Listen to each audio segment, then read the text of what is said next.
Well, tonight there's a push to get the Whitewater Preserve back on track after a brush fire damaged some areas at the attraction just west of Desert Hot Springs. News Channel 3's Shelby Nelson reports on the restoration efforts and how the public is being asked to help out.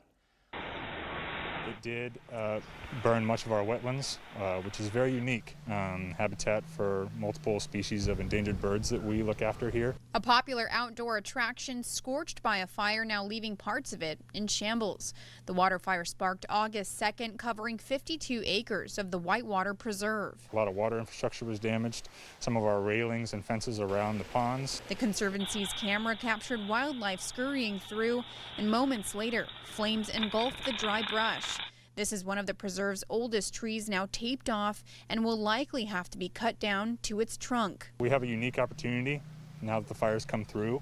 We can go back in and potentially make it over the next 5-10 years better than it even was beforehand. Whitewater Preserve Assistant Manager Lucas Wilger says despite the damage, they're now looking to create new trails and reseed new trees.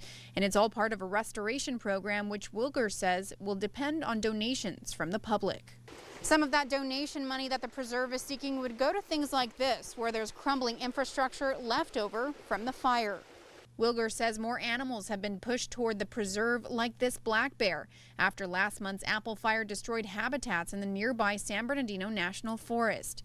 The assistant manager says there are lessons to be learned for future visitors. We're looking forward to not only having the community be part of the restoration, we hope to have people put plants in the ground, rebuild some of these trails, but also to teach future generations, now that we have a unique spot to teach them about what fire does to wetlands and to habitats. Just 1 month after the blaze, new plant life is sprouting. Wilger says they're working to keep burn areas from being overrun with weeds and invasive plants. We've been gathering resources, getting some funding, finding sources where we can get seed stock and alive plants to start putting in the ground. In Whitewater, Shelby Nelson, News Channel 3. Now, still no word tonight on the cause of the fire, and the preserve is looking to raise $200,000, and so far they've collected $8,000. Details on how you can support the effort can be found by checking out the story online at KESQ.com. Tropical storm Sally now expected to become a Category 2 storm when she makes landfall near New Orleans in the next couple of days.